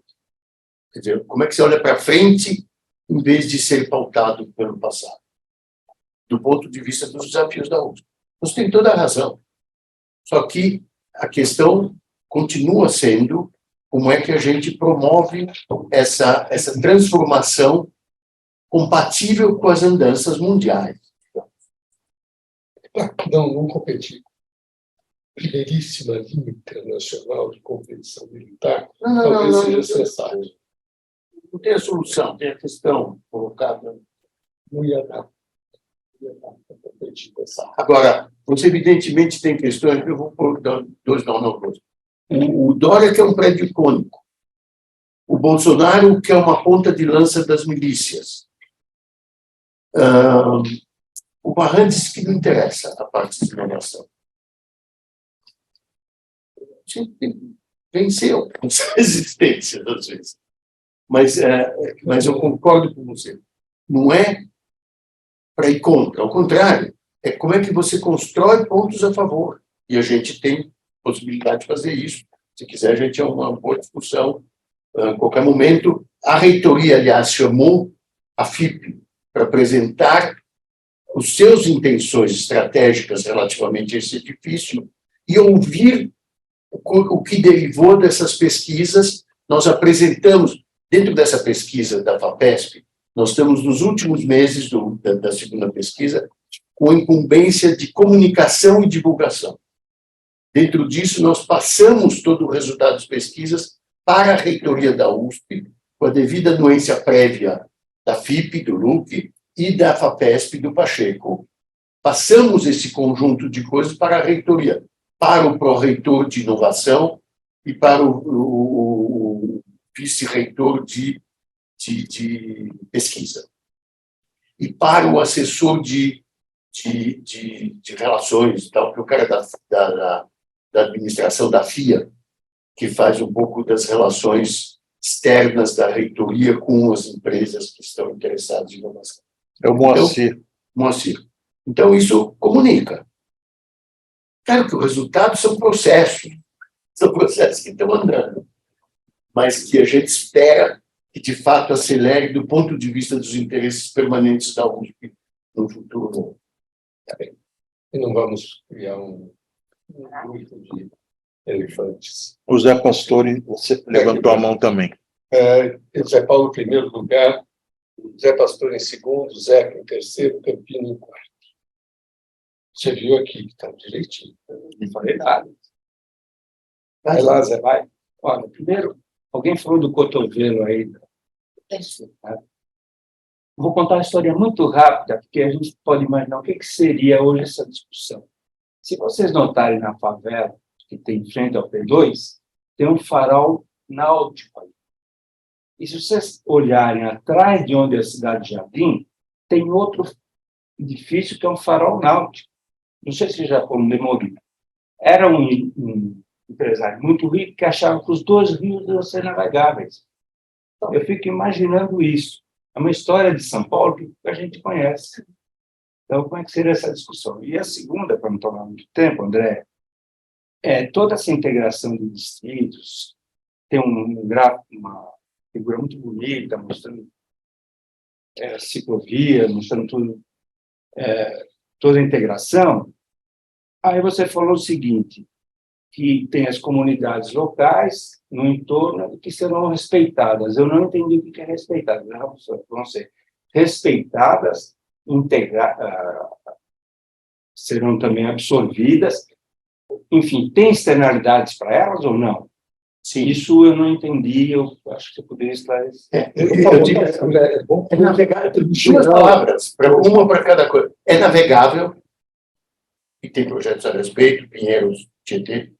Em segundo lugar, sim, são formas de integração, de inclusão dessas comunidades em todo o processo de formação e de espaço. É que a palavra respeitada me deu a sensação de empregos melhores. Olha, vamos juntar as perguntas para que tenha mais falantes. Eu sei que você queria comentar também. Mas vamos lá, vamos falar o Zé Pastor, o Zeca e o Campino. Eu vou juntar os três. Zé, por favor, parabéns pelo seu prêmio de Brasília sobre o apoio à Embrapa. Muito justo. Nós já falamos disso aí. Era exatamente sobre isso, Hélio, que eu queria falar, porque eu tô fascinado com esse projeto. Eu não me conformo de não ter conhecimento dele antes do que está acontecendo. É um projeto grandioso, de uma importância fenomenal e ousado, ousadíssimo, né? E eu estou me lembrando aqui, 50 anos atrás, quando nós bolamos a Embrapa, era uma coisa também muito ousada. A gente achava que dificilmente ia vingar tudo aquilo que tinha sido proposto. E na reunião que houve de anteontem, lá, que foi para comemorar os 50 anos da Embrapa, foi impressionante como que foi possível seguir e respeitar aquilo que foi proposto. Dentre várias coisas que foram cumpridas, foi a formação de 2.000 PhDs. 2.000 PhDs para a área da agricultura brasileira. Um negócio fantástico. Então, eu acho que vocês estão mudando a cara do Brasil com esse projeto, mas de uma maneira fenomenal. A Embrapa mudou o agro, né? Vocês estão mudando tudo.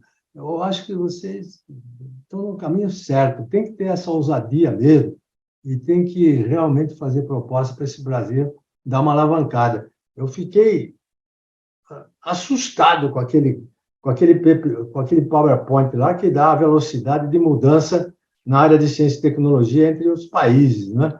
Aquilo é uma coisa de deixar a gente deprimido aqui no Brasil para ver o atraso em que nós estamos. Só uma coisa grande como essa mesmo é que pode nos salvar aí de um terremoto mais grave pelo futuro. Parabéns a toda a equipe, ao Calab em particular, que está coordenando isso, a FIP, estão realmente de parabéns. Muito bom. Gostei bastante, viu?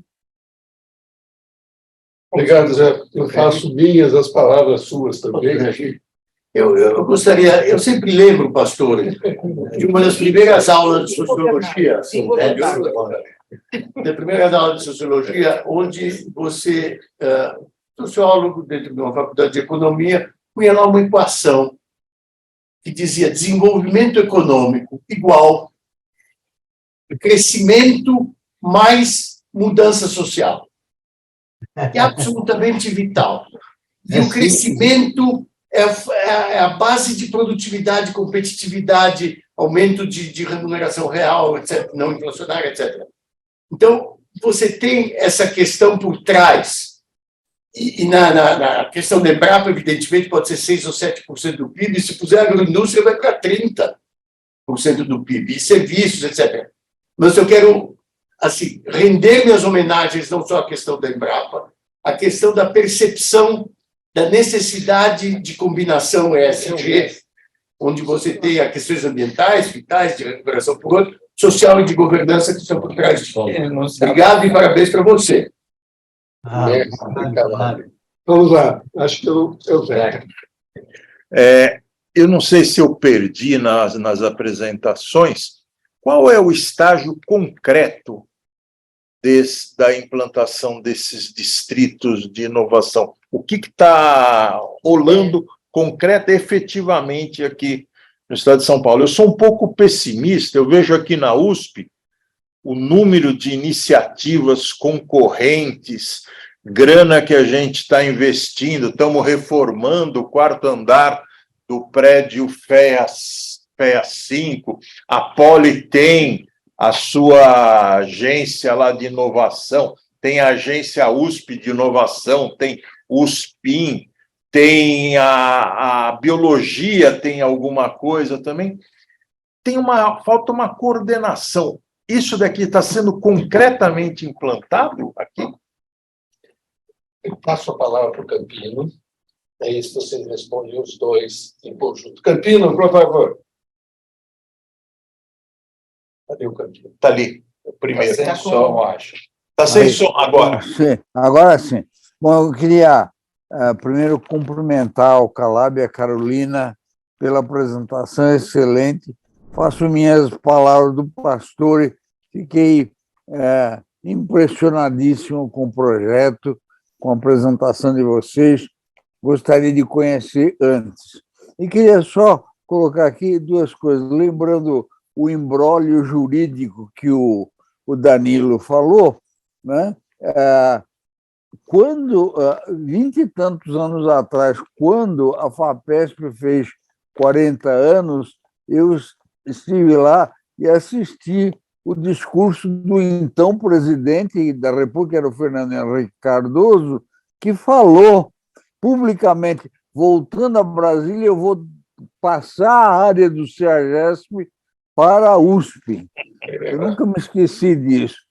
Ele, presidente, disse que ia fazer isso e não fez. E a segunda coisa, como vocês estão ligados ao Instituto de Estudos Avançados da USP, eu queria realmente pedir a vocês que convidassem o pessoal da ADUSP para eles entenderem essa coisa. Porque essa área de 37 mil metros quadrados que o Calab falou, o Estadão publicou a semana passada uma reportagem sobre isso e entrevistou o pessoal da ADUSP, que vem com uma visão de 1950, provavelmente, não é? Eu pensei 60 anos atrás, mas o Calab falou mais apropriadamente, de 1950, né? E quem lê o jornal diz, essa é a visão dos docentes da USP. Não é a minha visão, nem a de vocês, mas aparece como a visão dos docentes. Talvez vocês possam convencê-los. Era isso que eu queria comentar. Muito obrigado e parabéns. Vocês cuidam da pergunta do Zeca? A pergunta do Zeca é o que existe objetivamente do Zé Paulo. Não, do Zeca, desculpa. Do Zeca. Essa já respondo. Já respondi. Eu acho o seguinte, quer dizer, em primeiro lugar, está colocada um edital público com chamamento de reuniões para modificações desse edital por parte do governo do Estado. Está colocado, o governo do Estado cancelou a data da audiência pública, que seria em dezembro, porque justamente era um fim de gestão, e isso tem que ser retomado pelo próximo, que gradualmente entenderá a funcionalidade para a estratégia geral do Estado. Às vezes toma tempo no começo de gestão nova, mas seguramente caminha, porque nós temos na Secretaria de Ciência e Tecnologia o Varran, que foi reitor, que, portanto, é capaz de fazer essa interface entre as universidades, a inovação, etc., eu vejo positivamente. Do ponto de vista do CIT 1, que é o IPT Open, está em curso, e com bastante sucesso, eu vejo, as concessões e subconcessões de áreas e de terrenos têm iniciativas variadas. Uma delas é a Intel, por parte do BTG, que é uma espécie de uma faculdade de tecnologia, digamos, e muitas vezes, de fato, é competitiva, às vezes é complementar. Se você pensar numa nova... Pensa no INSPER, também é competitivo, mas é complementar. Então, são boas iniciativas que convivem... Isso daí tem uma reação grande dentro da universidade contra. Do ponto de vista... Pois é, da universidade, mas depende justamente de convivência entre o que eu chamei de imanente. A inovação, Zé Paulo, é imanente a cada... unidade da universidade. Isso pulula, isso palpita. E, ao mesmo tempo, ela tem uma necessidade de se defender como um órgão de Estado permanente. Porque assim será. Continuará sendo. E aqui são combinações que você tem que encontrar. Apesar de pessimismo, a gente pode ver desse lado, tem assim, bons sinais, inclusive a iniciativa do reitor Carlotti em relação à definição de um distrito de inovação no novo prédio, é um passo do ponto de vista da integração dos vários edifícios e de pensar o que a universidade pode fazer de apoio e de suporte à inovação, não apenas do ponto de vista de ciência pura, mas também aplicada e de inovação, complementar ao trabalho que cada unidade faz.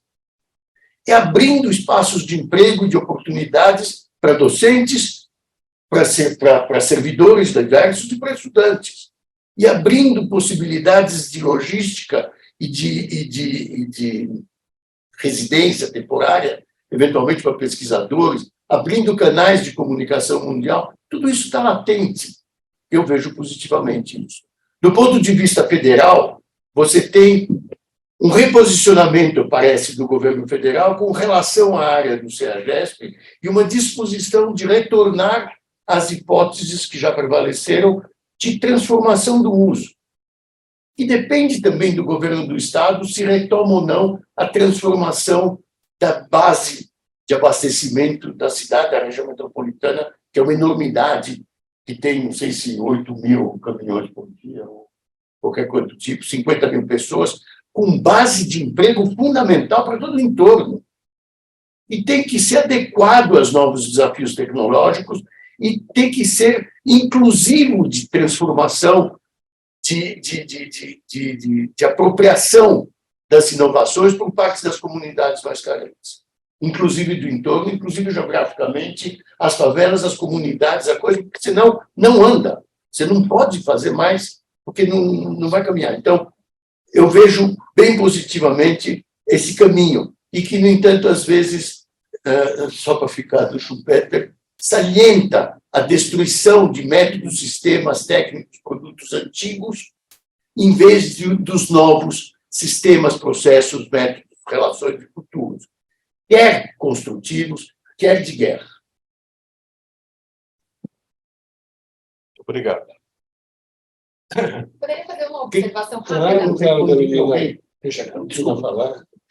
Mas só uma observação, né? A equipe sempre discute, enfim, é uma equipe Eu queria mencionar a equipe, eu tenho que mencionar. A Marta, minha mulher, professora da FAO, titular, que acabou de se aposentar da FAO, é uma subcoordenadora. A Camila Maleronca, também doutoranda pela arquitetura, muito forte na questão urbanista. A Vera, também, a Vera Monteiro, do escritório do Carlos Arissunto, também, junto com a Carol, na parte jurídica, muito relevante. Essa discussão jurídica está bastante avançada no caso do RITS, da Fazenda Argentina, da Unicamp. Evidentemente, a questão, o eixo Unicamp-USP é onde se faz ciência e tecnologia no Brasil, proporcionalmente mais. Hein? USP-Unicamp, porque lá tem também uma base relevante. Você não pode ficar na miopia de só ver a USP sem ver o mundo. Quero o próximo, quero um pouco mais distante. Eu acho que esse é o passo. Bom. A única observação que eu faço, assim, pensando, né, haveria 1000 coisas ainda para falar sobre o projeto, discutir, trazer para vocês, mas eu acho que uma questão que a equipe sempre dizia é o que seria um cenário de não sucesso do distrito? Seria não conseguirmos fazer esse conhecimento da USP transbordar. Eu acho que é isso. Em todo momento a gente tentava encontrar alternativas, e aí tem questões jurídicas, embrólio jurídico, mas a gente vai poder usar o terreno da USP? Não vai. Pode pôr uma empresa dentro de um terreno da USP? Não pode. Pode usar para quê? Para laboratório? Como é que faz? Como é que faz o compartilhamento? E aí, sempre no final do dia, né, da conversa, era o insucesso de um projeto que nós não queremos, que não pode acontecer, a gente não conseguir fazer com que, de alguma maneira, sem, claro, invadir um espaço de autonomia, mas é tentar fazer esse fluxo, né? Seja com as comunidades locais, seja com relação a conhecimento, como se dá essa relação com as empresas. enfim, como fazer, como desenhar isso, O né? insucesso que a gente não quer Né? é imobiliário. É o resultado imobiliário. Exato. Você faz o Horizon em 1, 2, 3, 4, você fecha a área Faz uma, e faz né? 5, 6, 7, 8, 9. E faz um monte de pirulões de prédios de 28 ou 30 Isso não metros pode quadrados acontecer, né? para vender a 40 mil reais o metro quadrado. Usando desse, Então, desse território o da insucesso Anitta, né? é dizer Desse assim, fundo de serão- insucesso. O insucesso será uma derrota ao dinamismo positivo, muitas vezes, da iniciativa imobiliária. Vai ser o território imobiliário. É Horizon até Sim. 14, com apartamentos hoje de 28, 30, 40 metros quadrados, a 30, ou de 28 a 1 milhão de reais. Eu acho que o Danilo merece a palavra final também. Legal. Eu vou reagir às suas provocações, Hélio. Primeira história da agenda militar.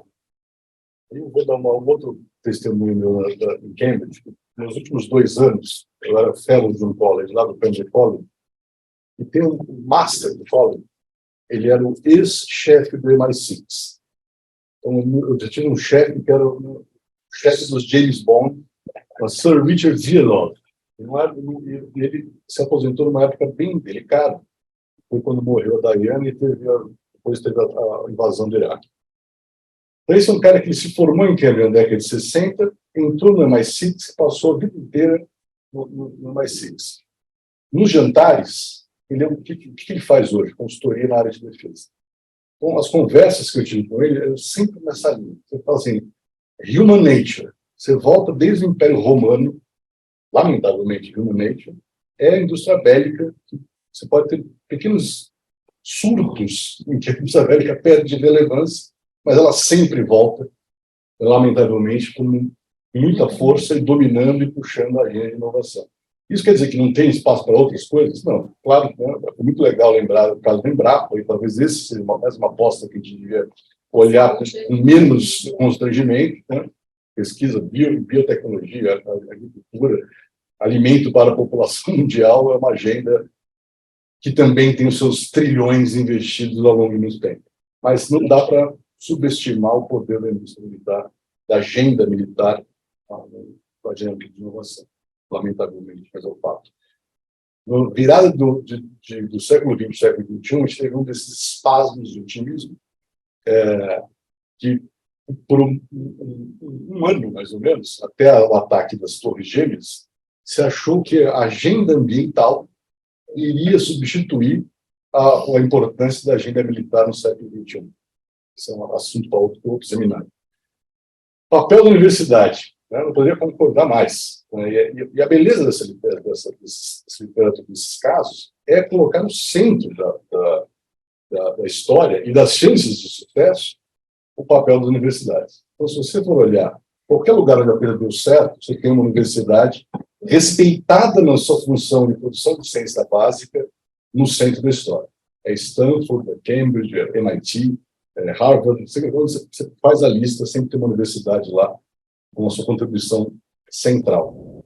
O que é interessante, que eu acho que a gente está devendo, que não implica nenhum impacto, desde feito com cuidado. Né? Tem riscos, sempre tem riscos. Né? Você invadir a agenda de pesquisa básica, né? O setor privado sempre gosta de invadir a agenda básica, que no fundo é encurtar horizontes temporais dos objetivos de pesquisa.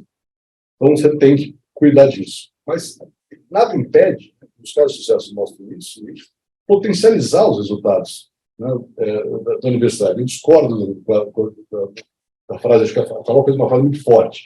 Né? A USP transborda do jeito que ela é hoje, do jeito que ela sempre foi, de inúmeras maneiras. Sim, né? sim, eu não tenho isso, não. Mas por que não propor mais uma forma, né, de transbordamento, que tem várias coisas interessantes, como, por exemplo, o desenvolvimento local mesmo. Então, a história das favelas aqui é isso. Tem emprego, né, tem produção de cidade, a conexão entre universidade e cidade, que tem como filhotes um fluxo de inovação mais forte. É isso que a experiência e a literatura mostra. Né?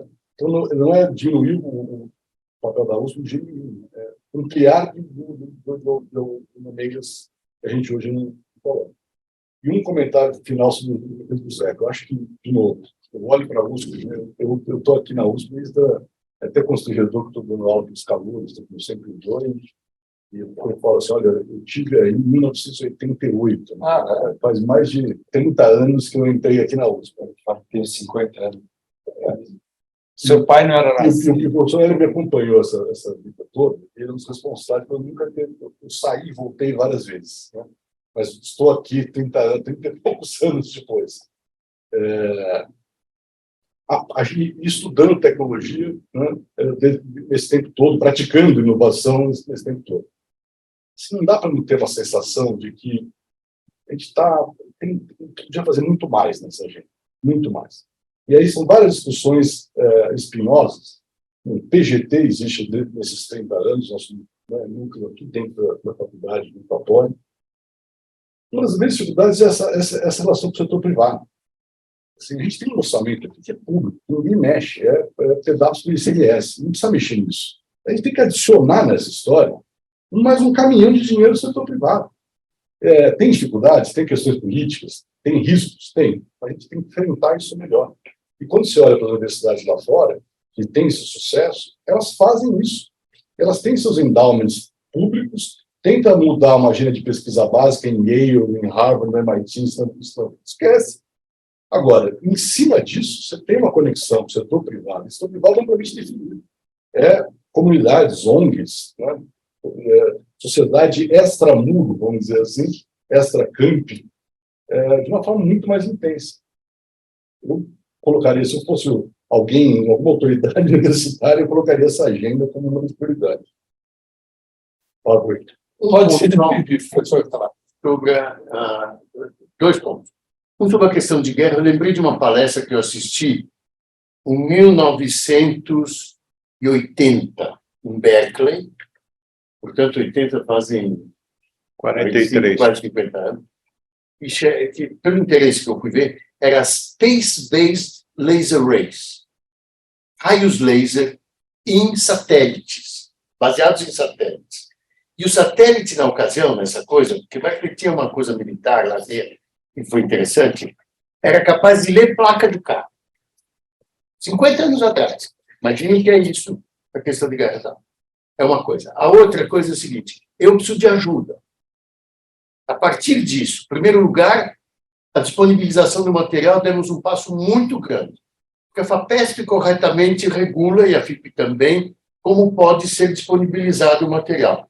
A pedido do Carlotti, do reitor, demos um passo grande de passar esse material, com a anuência da FIP e da FAPESP, para a reitoria, para a USP. Portanto, abriu para a USP. Portanto, o acesso a uma boa parte do material tem um sumário executivo de 40 páginas. O relatório final tem 700 páginas. Mas está aberto. Do ponto de vista acadêmico... Nesse evento aqui, a gente pergunta se pode dar acesso a todos. Pode dar acesso.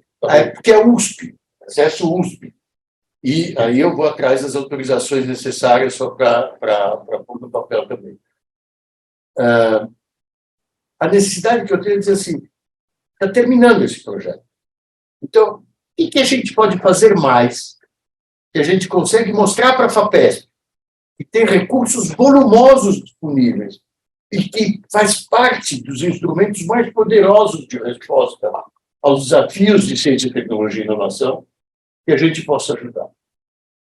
Estou louco para fazer um projeto a mais, evidentemente, para a FAPESP, etc., mas construtivamente, e do ponto de vista FIP, faculdade, economia, etc., são passos importantes. Quem puder, me fala, vamos fazer, vamos construir isso. Estou provocando dano em boa parte. Para vocês. Obrigado. E agradecer desde logo, agradecer os intrépidos presentes e os cautelosos virtuais da participação. Eu acho que eu agradeço estar aqui no meio dos economistas, uma jurista, digamos, e também especializada em CTI, então é ótima essa interação, né, para a gente conseguir seguir em frente o projeto. Muito obrigado, Olha, foi excelente. Talvez pelas minhas perguntas não parecia da minha grande simpatia e admiração pelo trabalho. Então, reforço essa é a minha percepção, acho que todos estão fascinados pelo trabalho que vocês fizeram e agradecemos muito.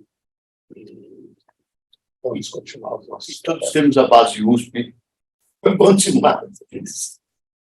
Obrigado, obrigado a todos. Obrigado. Logo, parabéns aí.